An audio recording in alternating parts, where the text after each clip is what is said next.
o nosso Deus. Irmãos, nosso estudo nesta noite, portanto, 1 Samuel, capítulo de número 1. Abre aí a sua Bíblia. Eu vou ler o capítulo 1 de Samuel. É uma leitura um tanto longa, então os irmãos vão acompanhando a leitura do texto. 1 Samuel, capítulo 1. 1 Samuel. Aí vai até o verso de número 28. Houve um homem de Ramataim, Zofim, da região montanhosa de Efraim, cujo nome era Eucana, filho de Jeroão, filho de Eliu, filho de Tou, filho de Zuf, efraimita. Tinha ele duas mulheres, uma chamava Ana e outra Penina. Penina tinha filhos, Ana, porém, não os tinha. Este homem subia da sua cidade de ano em ano a adorar e a sacrificar ao Senhor dos Exércitos em Siló. Estavam ali os dois filhos de Eli, Ofni e Finéias, como os sacerdotes do Senhor. No dia em que Eucana oferecia o seu sacrifício, dava a ele porções deste a Penina, sua mulher, e a todos os seus filhos e filhas. Ana, porém, dava porção dupla, porque ele a amava, ainda mesmo que o Senhor houvesse deixado estéril. A sua rival a provocava-se excessivamente para a irritar, porquanto o Senhor lhe havia cerrado a madre. E assim o fazia de ano em ano. E em todas as vezes que Ana subia à casa do Senhor, a outra a irritava pelo que chorava e não comia. Então Eucana, seu marido, lhe disse: Ana, por que choras e por que não comes? Por que estás de coração triste? Não sou eu melhor do que 10 filhos? Após terem comido e bebido em Siló, estando Eli, o sacerdote, assentado numa cadeira, junto a um pilar do templo do Senhor, levantou-se Ana e, com amargura de alma, orou ao Senhor e chorou abundantemente. E fez um voto dizendo: Senhor dos Exércitos, se benignamente atentares para a aflição da tua serva e de mim te lembrares, da tua serva não te esqueceres, e lhe deres um filho varão ao Senhor, o darei por todos os dias da sua vida, e sobre a sua cabeça não passará navalha. Demorando-se ela no orar perante o Senhor, passou Eli a observar-lhe o movimento dos lábios, porquanto Ana só no coração falava. Seus lábios se moviam, porém não se lhe ouvia voz nenhuma, por isso Eli a teve por embriagada. Ele lhe disse: Até quando estarás embriagada? Aparta de ti o vinho. Porém Ana respondeu: Não, Senhor meu.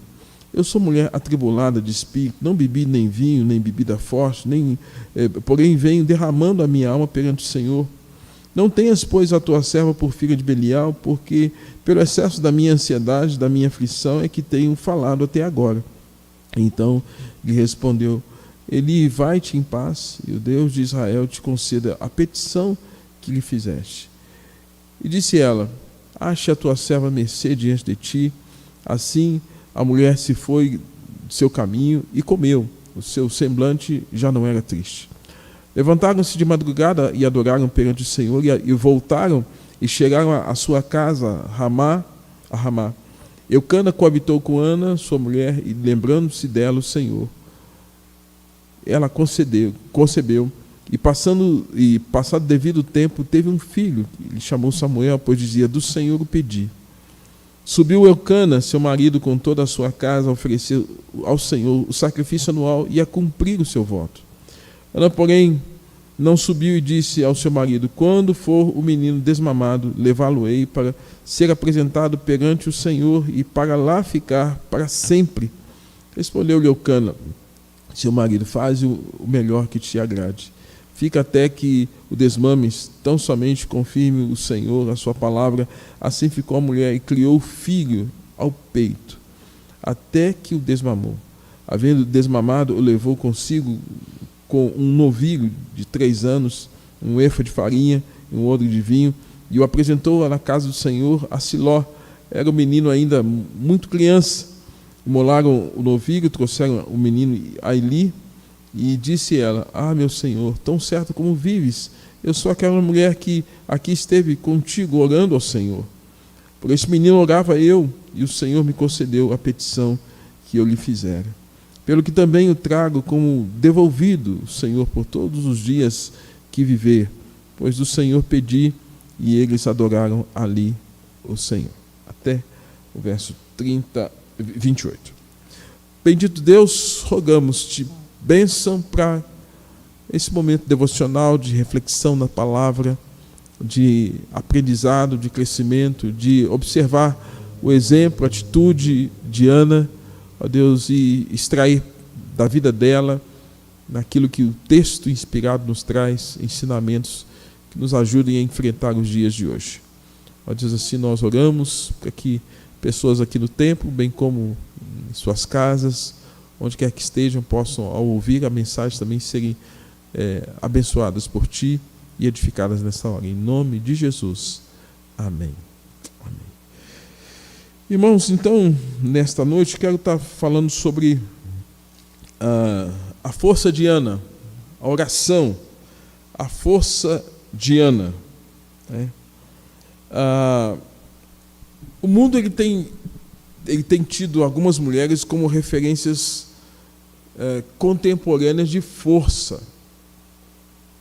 Então, o mundo hoje tem algumas mulheres que o mundo está olhando, admirado para essas mulheres, e estão buscando nelas algum tipo de alento, de direção, de força. Mas eu vou dizer que não serve para nós. Eu vou citar o nome de alguma delas aqui. E essas mulheres é que têm feito a cabeça de muitas e muitas e muitas e muitas mulheres. Você já ouviu falar de feminismo?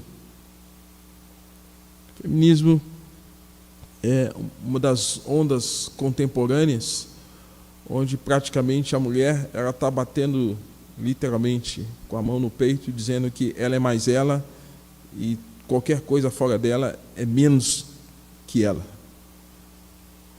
E nesse caso, irmãos, nós temos algumas protagonistas que na história têm falado ou falaram determinados conteúdos e que não servem para nós. Eu até fico receoso de estar falando aqui, porque nós estamos transmitindo, mas não tem medo não. Mas o que pode fazer é cortar a nossa conta aqui no YouTube. Mas dentre elas a gente tem uma mulher chamada Simone de Beauvoir, que é uma mulher, me parece, do mal. Uma escritora intelectual, filósofa, existencialista, ativista política, feminista, teórica, e uma mulher que tem a sua origem de nacionalidade francesa. Escreveu um livro, O Segundo Sexo, em 1949. Simone de Beauvoir criou uma nova discussão sobre as opressões sociais contra as mulheres. Quem assistia muito lá o video show, você que assistia o video show e via o Miguel Falabella falar, ele citava sempre ao final do programa, ele citava Simone de Beauvoir. Então, já naquele tempo que se tinha aquele programa de TV, já se tentava fazer a cabeça das mulheres, das jovens, das adolescentes, isso porque esse programa veiculou por muitos e muitos anos, e várias vezes foram citadas mensagens ou falas de Simone de Beauvoir, que é essa pensadora e que defende o fato de que a mulher tem que estar acima de tudo e de todos. E ela é uma das protagonistas desse pensamento contemporâneo do feminismo. Não vou me ater a muitos detalhes, mas eu quero que você se lembre desse nome. Quando ouvir o nome Simone de Beauvoir, olha, é alguém que não serve para nós. Eu vou citar também uma outra mulher chamada Adrienne Germain. E ela tem a seguinte frase, ela diz assim, que é preciso odiar ser mulher. Olha só o que essa mulher fala. É preciso odiar ser mulher, desconstruir o estereótipo da mulher e da mulher mãe, e libertar a mulher de ser mulher. Então, é mais uma defensora que não serve para nós. Não serve para você, não serve para suas filhas, para os seus filhos, não serve para nós. E tem uma outra senhora, chamada Inês Armand, que ela diz assim: se a libertação da mulher é imprescindível sem o socialismo, então o socialismo é impensável sem a libertação da mulher. Vou repetir. Se a libertação da mulher é impensável sem o socialismo, então o socialismo é impensável sem a libertação da mulher. Então, essa linha filosófica precisa que essa mulher seja hoje o que é, sem preocupar-se com a figura masculina, com filhos, não precisa ser esposa, não precisa. E isso fortalece o pensamento socialista. Nós temos também uma outra mulher chamada Judith Butler. Ela esteve no Brasil, década de, talvez início aí dos anos 2000. Ela esteve aqui. Filósofa, chamada de filósofa da desconstrução. Quer dizer, uma coisa que está construída, ela vai lá para quê? Desconstruir, destruir. Família, marido, mulher, pais e filhos, macho e fêmea. Isso é uma construção bíblica, teológica, que nós cremos que advém de Gênesis capítulo 2, versos 23 e 24. Por isso deixa o homem pai e mãe, una-se sua mulher, os dois se tornarão uma só carne. Ela diz que isso precisa ser o quê? Destruído. E Judith Butler, então, ela é essa filósofa da desconstrução, uma das principais teóricas da questão contemporânea do feminismo, da teoria Queer. Você se lembra, talvez uns 3, 4 anos atrás, onde havia em alguns espaços, inclusive aqui no Palácio das Artes, alguns monumentos, algumas pinturas, alguns quadros de homens nus, mulheres nuas, em defesa de alguns valores que não são cristãos, que não são éticos, nem morais, e que São Paulo estava assim, e havia uma excursão dessas obras pelo país todo. Ela é uma defensora dessa teoria chamada teoria Queer, que vai exatamente desconstruir a ideia de macho e fêmea, onde dentre isso tinha uma criança, e certamente você viu isso, né? Então estou falando aqui uma coisa que está na sua mente, só puxar na sua cachola lá que você vai se lembrar de um homem deitado nu e uma mãe aproximando-se daquela criança, ensinando aquela criança a tocar um homem nu. Então a Judith Butler é uma dessas mulheres que defende essa linha, filosofia, essa filósofa da desconstrução desse padrão de ética que nós sempre tivemos, judaico-cristã. E disse ainda que ser homem ou ser mulher não é biológico, mas gênero, papel que cada um constrói, destrói e modifica como quer.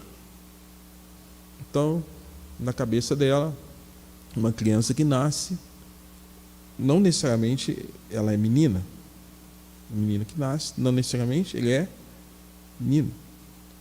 Então, essa construção vai sendo desenvolvida, ou você pode moldar essas condições de masculinidade e feminilidade, tanto naquela que é do gênero feminino, quanto naquele que é do gênero masculino.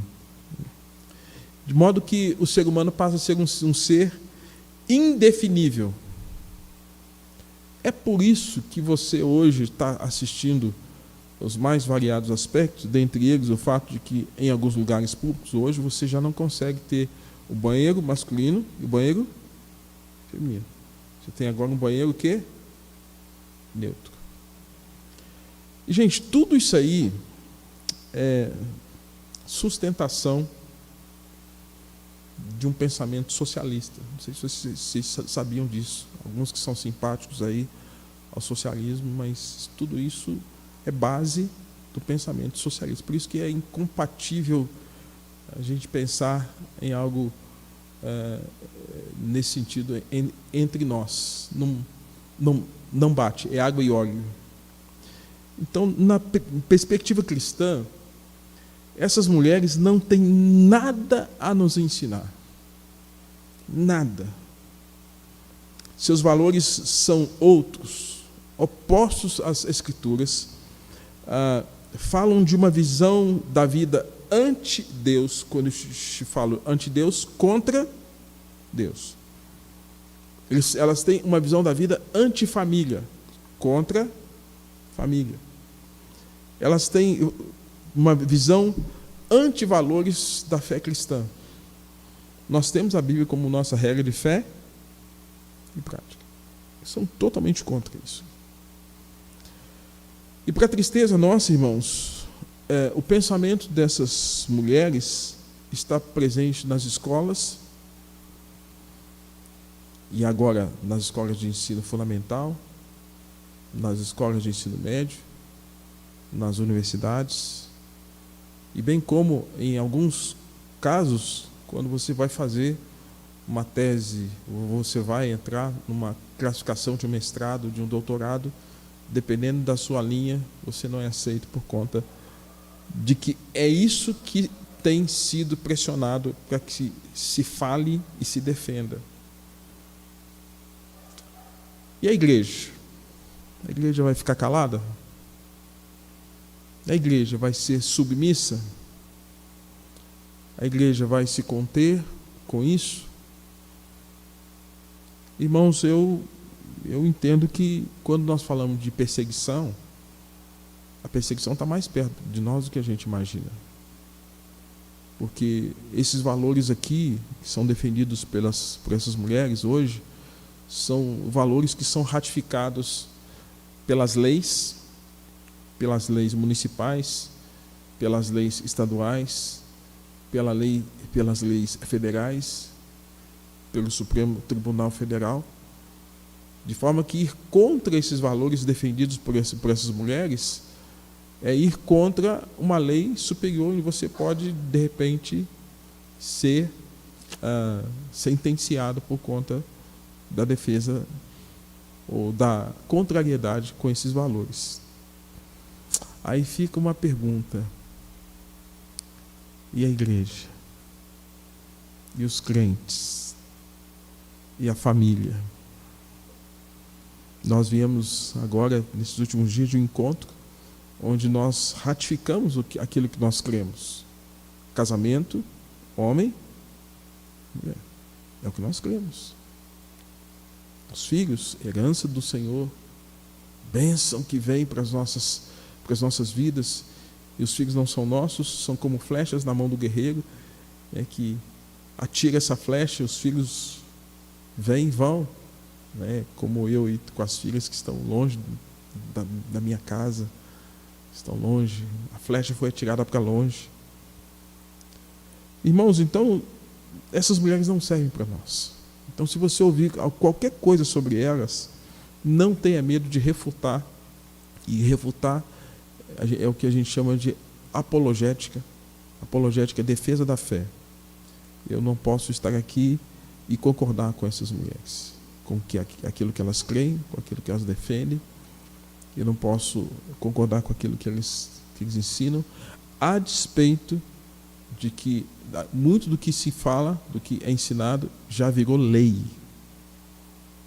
Lei ratificada pelas instâncias municipais, estaduais, federais, e bem como a nossa Suprema Corte. Para nós, irmãos, continua valendo, ou continua sendo para nós, os valores daquilo que a Bíblia nos ensina acerca da figura dessa mulher. E quando eu olho para Ana, eu vejo em Ana uma figura assim de uma mulher muito forte. Parece que Ana é uma mulher muito sensível. E parece que quando se fala de sensibilidade, parece, nossa, tal é cheio de não me toque, né? É muito sensível, é muito frágilzinho, parece que é de cristal, qualquer coisa quebra. Mas a Ana, ela me mostra aqui, irmãos, algo precioso acerca da sua vida. Antes de Ana, quais as mulheres importantes que nós temos na Bíblia? Antes de Ana, a gente tem Eva, aquela que veio de Adão, esposa de Adão. Antes de Ana, nós temos a esposa de Noé. Saiu Noé com seus filhos, Sem, Cã e Jafé. Mas Noé saiu com a sua esposa. Antes de Ana, veio Sara. Por mais que a gente não entenda aquela fala de Sara com Abraão e Agar, mas a dona Sara, esposa de Abraão. Oi?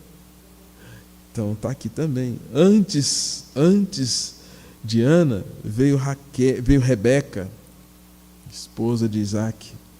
Antes de Ana, veio Raquel, esposa de Jacó.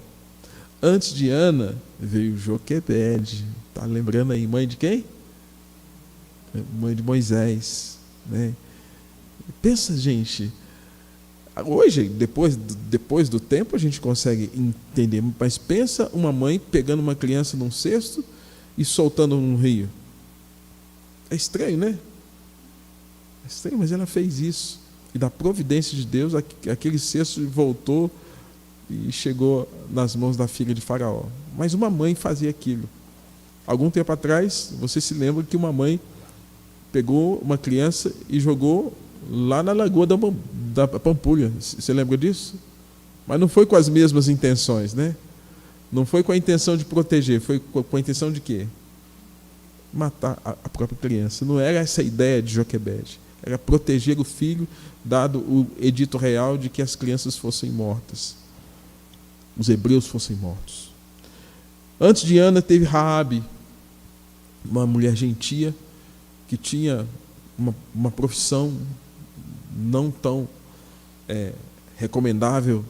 Ela era uma prostituta, mas numa atitude de esconder os espias e de crer na intervenção de Deus, Raabe, irmãos, ela faz algo surpreendente e que é citada inclusive em Hebreus capítulo de número 11, como uma das heroínas da fé. Então, a atitude dela foi algo assim, de algo louvável, a ponto de estar na galeria da fé. Gentílica, ou gentia, gentia, e mulher, inserida na galeria da fé. É por isso que Deus nos ensina na sua palavra que a gente não deve ficar discutindo genealogia, porque Deus faz o que quer. Que se a gente ficar pensando nas genealogias, então só os judeus têm que ser salvos, Deus vai inserindo, Deus vai mudando e Deus vai fazendo umas coisas estranhas, apesar de um cenário até um tanto estranho também, como a gente vai ver aqui. Antes de Ana, uma juíza, Débora. Antes de Ana, Ruth protegeu o seu povo, não permitindo que houvesse danos maiores sobre o povo hebreu.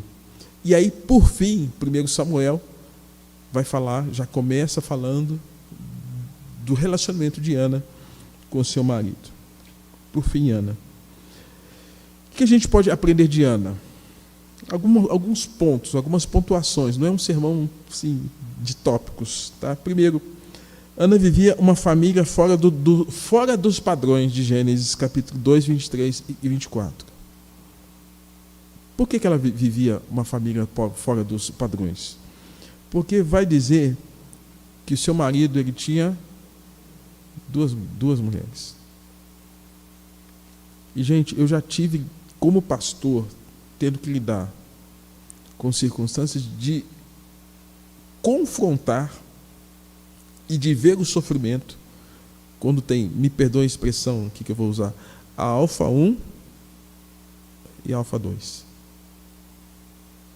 Não estou falando nem como, falando pastoralmente, de ver situações, gente que estava chegando na igreja, ou gente que estava e que tinha um Tinha 2. E gente que às vezes veio e não deixou a 2. E que confusão que dava, que confusão que dá. Até que o indivíduo entenda que precisa romper com esses laços. A cultura daqueles dias havia esse cenário. Esse cenário nesse caso aqui, havia uma tríade, né? Uma bigamia. Né? Ele era casado com 2 mulheres. As mulheres, em alguns momentos, eram dadas como presentes. E elas eram amas, por isso que eram chamadas de concubinas.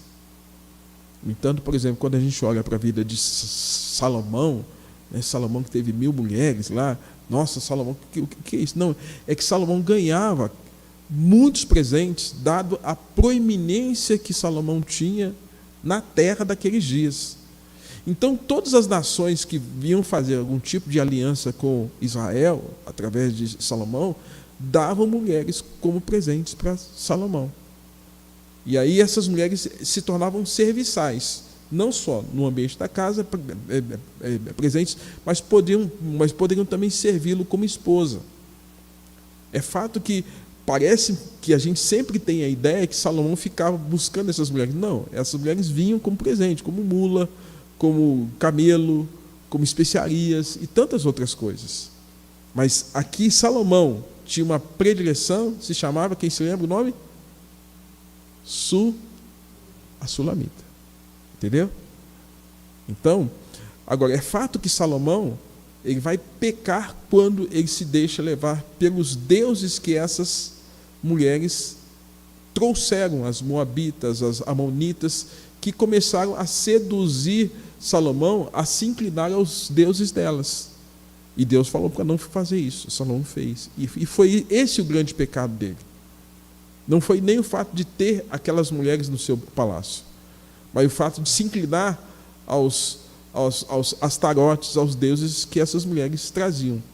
Nesse caso aqui, parece-me que não era algo que acontecia no contexto da vida de Eucana, que era o marido, mas ele tinha que lidar com essas 2 mulheres. E dentre esses conflitos que haviam, uma era fértil e a outra não. A Ana não era fértil, a Penina era fértil. E isso gerou já um grande problema para esse relacionamento. E aí a gente então tem, irmãos, aqui, Ana vivia uma família fora dos padrões. E fora dos padrões bíblicos. Porque qual é o padrão bíblico que nós temos em Gênesis capítulo 2, versos 23 e 24? O padrão bíblico é uma mulher, um marido. Então ela vivia já num contexto de uma família fora dos padrões. Tá? Portanto, uma família com sinais da queda. Estar fora do padrão era fora do princípio divino. E tudo que estiver fora do princípio divino é resultado do pecado. Entendeu? O padrão é sempre foi. Quando eu fui na África, uma das coisas que acontece muito lá na África é que os homens eles têm muitas mulheres. E é por isso que há uma incidência, inclusive, de AIDS muito alta. Moçambique, Angola, Guiné-Bissau, África do Sul.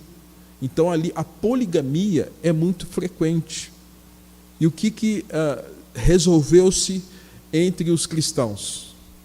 Quando algum homem que tinha um quadro de poligamia se convertesse e ele tivesse lá no seu harém 2, 3, 4 mulheres, o que deveria ser feito? Qual delas abandonar? Então, assim, como aquilo daria um problema social muito grande, o que se resolveu é que o que ficou estabelecido é que após a conversão de alguém assim, né, ele ainda manteria, mas não se aceitaria que a próxima geração mantivesse o mesmo comportamento. E que os jovens que chegassem à igreja não deveriam mais ter o comportamento pagão Porque o evangelho redime a cultura. Quando tem um aspecto cultural paganizado, uma das coisas que o evangelho tem que trazer é a redenção da cultura. A cultura lá, gente, lá era normal ser polígamo, porque o paganismo entrou, resultado do pecado. O evangelho entra, e o que o evangelho tem que fazer? Corrige. O que está torto, fica certo. O que é vale, aplana. O que é monturo, corta. O evangelho tem que fazer isso, redenção da cultura. Então, nesse caso, aquele contexto, havia esse aspecto cultural, para você entender, mas a Bíblia... Não, havia uma distorção. Não é certo isso. Tá? E isso trouxe problema para aquela família. Mas a gente vê a firmeza de Ana. Segundo, Ana vivia uma família religiosa a partir da liderança do marido Eucana. Se você vê lá no verso de número 3, eu vou pedir que alguém leia para mim, por favor, depois eu leio aqui. Olha o que esse homem fazia. Samuel 1:3. Pode ler quem achou.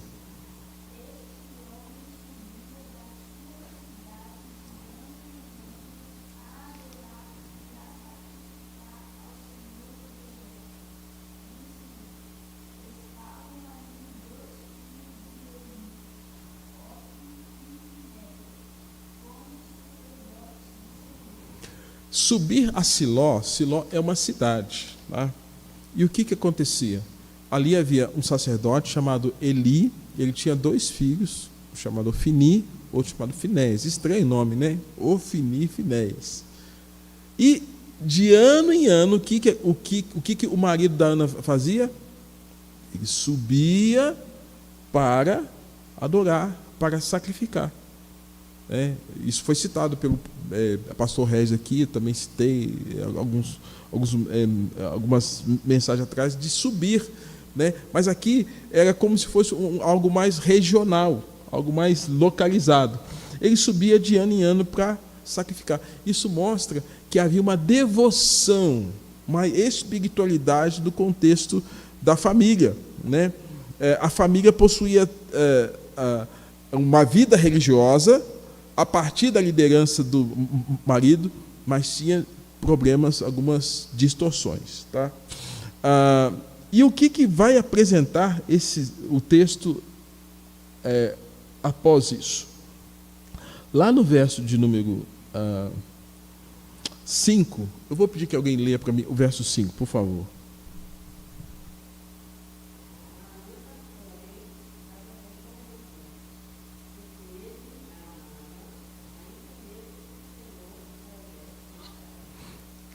Dentre os problemas que havia ali, Eucana, que era o marido, tendo essas 2 mulheres, diz o texto aqui que ele subia de ano em ano para sacrificar, e à medida que iam sacrificar, ele dava porções.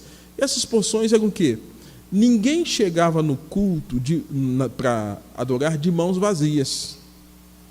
Bolos, pães, animais, aves, que eram as ofertas que eram apresentadas para o sacerdote. Como é que chama o sacerdote? Eli. E, junto com os filhos dele, apresentava diante do altar do Senhor. O que está acontecendo aqui? Ele dava a porção da Ana e dava a porção da Penina. E vai falar o texto para nós que, uma descrição aqui do texto, que ele tinha amor pela Ana, mas não fala que ele tinha amor pela Penina. O que está acontecendo aqui, gente? O que acontece quando você dá mais atenção para alguém do que para outro? Isso não acontece lá, né, dona Beth? Gente, a minha cachorrinha tem ciúmes. A Fanny tem ciúmes. Se eu vou abraçar a Verônica, a Fanny vem igual. Aí eu chego, abraço, ela late. Aí, quando eu dou atenção para ela, ela fica assim. Tipo assim, você está dando atenção para ela? E eu aqui? Gente, com cachorro é assim. Imagina duas mulheres. Tinha Deus, mas tinha problema. Tinha problema. Problema aqui de relacionamento da Ana com a Penina. Então, Ana tinha uma rival. E aqui, quando a gente fala de rival, o significado de rival é adversária. O adversário. E o que essa adversária fazia para com Ana? Diz o texto que ela provocava excessivamente, que ela irritava diariamente e tinha a irritação o quê? Anual. Olha só o que o texto vai dizer assim. Verso 6, eu vou ler agora. A sua rival a provocava excessivamente para irritar, porquanto o Senhor lhe havia cerrado a madre. Assim fazia ele de ano em ano, e todas as vezes que Ana subia à casa do Senhor, o que a outra fazia? Então tinha a irritação diária e tinha aquela que era do ano, que a coisa pegava, que complicava, e Ana tendo que suportar todo esse cenário. Irmãos, e essa Ana, então, como é que ela ia para o templo? Nós não temos aqui uma descrição de como a Penina chegou na casa da Ana. Nós não temos essa descrição. Se ela era já uma ama que, em função da família, ela servia a Ana, e por servir Ana, quando Ana casou com Eucana, levou junto, porque era assim. Nós não sabemos, só sei que esse problema da presença da Penina gerou problema. Então pensa nessa mulher, gente, que aí depois vai trazer para nós a descrição aqui, no verso de número 5, uma palavra muito clara, sem deixar dúvida nenhuma. Verso 5, Ana, porém, dava porção, a Ana, porém, dava porção dupla, porque ele a amava, ainda mesmo que o Senhor houvesse deixado estéril. Olha só a força dessa expressão. O Senhor deixou a Ana, e essa Ana tinha que ir para o templo. Pensa bem. Tinha tudo para estar com raiva de quem? Segundo de quem? Do marido. Terceiro de quem? Pensa bem. Se coloque na pele da dona Ana lá atrás. Deus, mas eu queria tanto ser mãe, e o Senhor não quer me deixar ser mãe. Deus, esse marido, eu sei que ele me ama, mas tem essa coisa aí. E Deus, o que eu faço com esse marido? 3 motivos para essa mulher falar assim: eu quero desistir de viver. Eu quero desistir de tudo.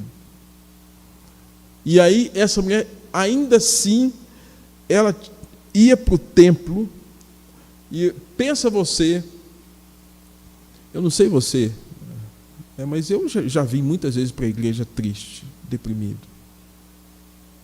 Eu já vim muitas vezes para a igreja triste, preocupado com alguma coisa. Aí é fato que é sempre no ambiente da família, né? Família, doença, grana, relacionamentos, às vezes oposições, enfrentamentos, situações de perigo de um, de outro. Eu venho assim, às vezes já vim aqui, inclusive aqui no Vale, já vim aqui. E como essa Ana tinha que ir para o templo, com tudo isso onde? Na cabeça e no coração. Na cabeça e no coração. Deus, o que eu vou fazer?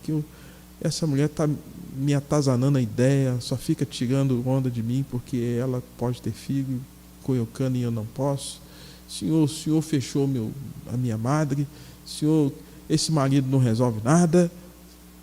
Olha só, tanta coisa na cabeça dela, né? Ana ia para o templo deprimida, como muitas vezes a gente vem mal, derrubado, chateado. E diz o texto aqui que ela levantou-se com amargura de alma quando foram ao templo. Ela levantou-se com amargura de alma, diz o verso 9. Após terem comido aqui, depois que foram ao templo, né? Após terem comido e bebido em Siló, estando Eli, o sacerdote, assentado numa cadeira junto a um pilar do templo do Senhor, levantou-se Ana com amargura de alma, amargo. A gente, quando toma remédio amargo, não gosta, né? Como toma boldo, eu sou um fã de boldo, viu, gente? Limpa tudo. Mas quando a vida está difícil, a vida fica amarga. A vida de Ana estava amarga. E essa mulher que estava com a vida amarga, diz o texto que estava com amargura de alma, ela não tinha outro caminho, porque com o marido não tinha como resolver. Com a Penina não tinha como resolver. Ela sabia que Deus tinha cerrado a madre dela, mas ela sabia que Deus podia também abrir a madre dela. É por isso que o único recurso de Ana aqui, gente, foi o caminho da oração. Diz que o texto que ela orou abundantemente, verso 10. Chorou abundantemente, né? E orou e fez um voto. Voto é o quê? Um compromisso que você faz com Deus.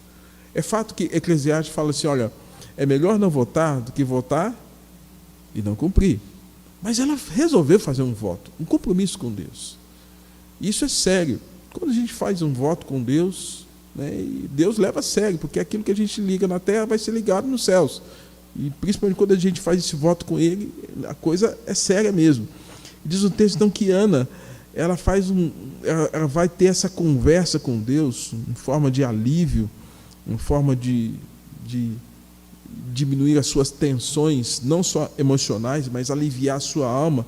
Ela vai orar e vai chorar abundantemente diante de Deus. Não sei qual foi a última vez que você fez isso, mas às vezes a gente precisa urgentemente fazer isso. Um choro de quebrantamento diante de Deus. Eu lembro que antes agora da Isabela estar indo para os Estados Unidos, teve um dia que eu vi a minha filha assim, como Ana, chorando, quebrantada, e Deus, por que, Senhor? Todas as portas fechadas. Eu saí com ela para entregar currículos e tal, perspectivas e tal, e nada, chorava. Deus. Às vezes a gente precisa desse choro, não só de descarga, mas um choro de quebrantamento. Fala, Deus, eu estou quebrado, eu não tenho como resolver o meu problema, é só o Senhor que tem. Eu entendo que Ana fez isso. E quando ela orava silenciosamente e chorava, até espantou o sacerdote Eli, porque ele faz algumas perguntas para ela que, se fôssemos pensar, seria comum alguém estando no templo, chorando, estar na presença de Deus, gratidão, petição, mas o sacerdote ali chega para ela e vai fazer até um julgamento para com ela. Ana, você está o quê? Você está bêbado, você está embriagada. Ele a teve por embriagada. E agora, irmãos, então olha só. Não entendendo até então os propósitos de Deus, lidando com a rival, lidando com o marido, e o sacerdote, o que faz? Você metendo o dedo na cara da Ana e julgando a Ana. Você está aqui, bebeu cedo já, né? Você está embriagada, né? Aí essa Ana, apesar de tudo, ela vai tentar contra-argumentar. Irmãos, veja aqui como quando a gente não consegue compreender os propósitos de Deus, a gente tem uma facilidade muito grande, inclusive, para julgar, né? Quando alguém está passando por alguma dificuldade, qual é a primeira coisa que passa do mal na nossa cabeça? Aquilo está acontecendo, sabe por quê? Deus está pesando a mão. Os linguarudos começam a falar. Deus está pesando a mão sobre ele. Deus está pesando a mão sobre ela. E eu pergunto, onde é que Deus está pesando a mão aqui sobre Ana? Onde é que Ana está assim, irremediavelmente contra Deus, fazendo tudo que Deus não quer? Onde é que está o erro de Ana? Onde está o pecado de Ana? Pelo menos não há uma descrição bíblica acerca disso. Apenas uma descrição que o próprio Deus, o que ele fez? Cerrou a mata. Propósito. Então, só quem está no problema que vai perceber se aquilo é parte da providência de Deus ou se aquilo é um ato permissivo para Deus trazer o indivíduo de volta. Porque Deus fala pela palavra, Deus fala pelo Espírito e Deus fala pelos problemas. Quando a gente tem problema, é uma oportunidade da gente, Senhor, o que está acontecendo? Mas nem sempre os problemas estão vindo porque a gente está em pecado. Aí os crentes linguarudos começam, nossa, não é assim, gente. Não é assim. Quando não tinha nada de errado. Nada. A prova é Deus fechar o ventre dela. E a prova é Deus usar aquela circunstância para, inclusive, tratar de Ana de aspectos de valores da fé e tornar aquela mulher mais forte. O argumento que ela tem contra Eli, fala, não, Senhor, eu sou mulher atribulada de espírito. Não, meu Senhor, eu tenho tanto problema, eu vou ainda ficar me embriagando, bebendo? Foi isso que ela quer dizer. Se o Eli não entendeu, não sei, mas, Senhor, eu sou uma mulher atribulada, eu ainda vou caçar problema para mim, andando em pecado? Senhor, eu não sou filha de Belial. Porque ela contra-argumenta para dizer assim, eu não sou filha de Belial. Belial é uma referência veterotestamentária como sendo filho do diabo, filho das trevas, filho do capeta, de Satanás, o ímpio. Senhor, eu não sou uma ímpia, eu não sou uma filha de Belial. Como que diz? Eu sou filha de quem? De Deus. Contra a argumentação dela, diz ainda, Senhor, eu tenho um excesso de ansiedade. Mas a ansiedade dela tinha motivo, gente? Tinha. Ela era casada, tinha o seu marido. Por que não sonhar naturalmente em ter o quê? Filho.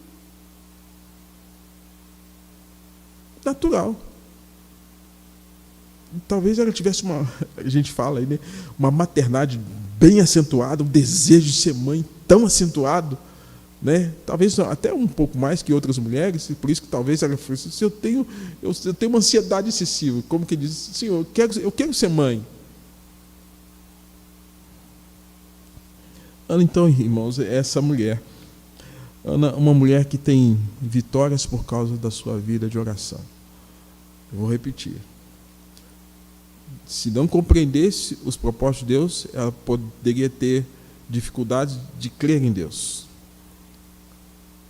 Lidar com a figura do marido que tinha duas mulheres. Lidar com a situação da rival Penina. Lidar com a falta de percepção de quem? Do sacerdote. E Ana está ali. Sensível, quebrantada, chorando, lidando com todas essas situações, e Ana está ali. Ele disse a ela, um pouquinho mais à frente, depois que eles vão ao templo, ela disse, verso 18, e disse ela, acha a tua serva mercê. A palavra mercê é graça, favor. Ache a tua serva mercê diante de ti. Assim, a mulher se foi caminho e comeu. E o seu semblante já não era triste. Para quem estava amargurada, quebrantada, a oração, o que fez? Descarga emocional? Ok. Mas a oração alivia a alma, acalma a alma. Aliviou a dona Ana. Dona Ana respirou, comeu e seguiu o caminho. Tinha subido a Silo, agora está o quê? Voltando de Silo, do templo, para casa. O que vai acontecer? Levantaram-se de madrugada, adoraram perante o Senhor e voltaram e chegaram em casa, a Ramá.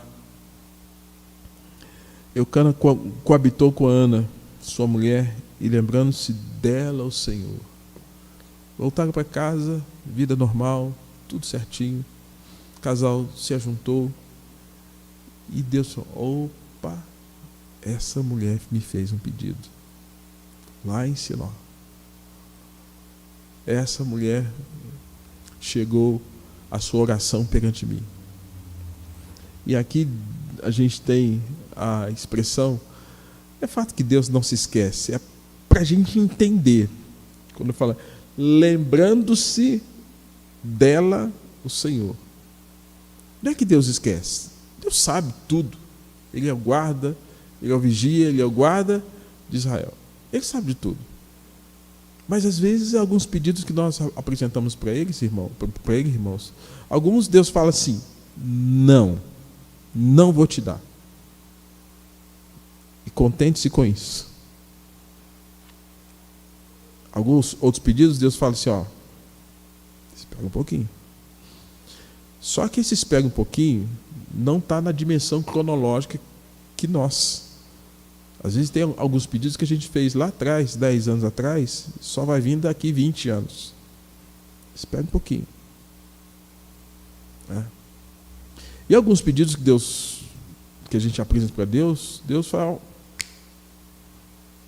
Você se lembra de Daniel? Daniel, quando orava em favor do povo, aí vem o anjo e fala: Daniel, ó, a tua oração foi ouvida, foi assim, rapidez, né? Foi rapidinho. Daniel orou, o anjo já veio, ó, Deus já te respondeu. Aqui, parece-me que o tempo foi... Eu não tenho aqui a distância entre Siló e Ramá, foi essa distância para que Deus pudesse ouvir a oração de Ana. E o texto fala, lembrando-se o Senhor de Ana, Deus ouviu a oração de Ana. E essa mulher concebe o filho, se chama Samuel, e dá um nome relacionado ao seu pedido, porque do Senhor o pedi. E essa mulher tem a sua oração ouvida. Interessante que ela não brigava com o marido, ela não brigava com Penina, ela não brigou com Deus, ela não brigou com o sacerdote. E aí agora tem a oração respondida. E o que ela vai fazer? Eu vou cumprir o meu voto. E o voto dela, quando essa criança desmamar, eu vou oferecê-lo a Deus. É provável que naquele tempo levava-se um tempo a mais do que hoje. Hoje, o que se recomenda é que uma mãe ela dê o peito para uma criança pelo menos por 6 meses no mínimo. Algumas crianças às vezes já saem da maternidade, já saem com a mamadeira na boca, né? Mas naquele tempo era um tempo maior. E quando havia esse tempo de desmame, tal qual no dia que Isaac foi desmamado, você se lembra lá em Gênesis capítulo 19 a 21, que fala do desmame de Isaac, teve uma festinha lá da dona Sara com as crianças. Assim também aconteceu. Mas no desmame teve também o cumprimento do voto. Eu pedi ao Senhor, eu devolvo ao Senhor. Ela então vai consagrar seu filho, deixando na presença do sacerdote Eli, juntamente com os filhos de Eli, Ofni e Finéias, para que na linhagem sacerdotal ele pudesse aprender todas as coisas relacionadas a Deus. E Samuel se torna aí o primeiro profeta diante de Deus, e filho de uma mãe abençoadíssima. Uma mãe que consagra o filho para quem? Deus. E que tinha todo um cenário de obstáculos para reclamar e para não manter-se fiel a Deus. Mas ela se mantém. É por isso que nós temos que olhar para Ana como uma das grandes referências das mulheres bíblicas, e não essas mulheres que eu citei há pouco, que absolutamente nada tem a nos oferecer. Cito o nome dela, Simone de Beauvoir. Foge dos ensinos dessa mulher. Adrian Germany foge, que fala que a mulher tem que odiar ser mulher. Inês Armand, que fala que é indispensável que haja uma mudança social, mas também uma mudança da mulher. Foge do pensamento de Judith Butler. Foge dessa que defende de que quando se nasce, você vai descobrir aquilo que você quer ser, e não aquilo que o seu gênero sexual biológico traz. Foge dessas mulheres. Mas olhe para essas mulheres da Bíblia, dentre elas Ana. Tem muitas que eu poderia estar citando aqui, mas Ana é uma das grandes referências. Na Igreja Presbiteriana a gente tem na SAF o projeto Ana, e a Igreja Presbiteriana tem tido, e qualquer dia posso mandar um link para as irmãs, toda madrugada tem um projeto chamado Projeto Ana da SAF, cuja irmã é a presidente da Confederação Nacional, Ana Maria, que conduz uma reunião de oração que vai das 4 da manhã até as 6 da manhã. Alguns dias da semana eu participo. Eu devo ser convidado, inclusive, para falar em uma delas aí. O dia que for, eu informo para as irmãs.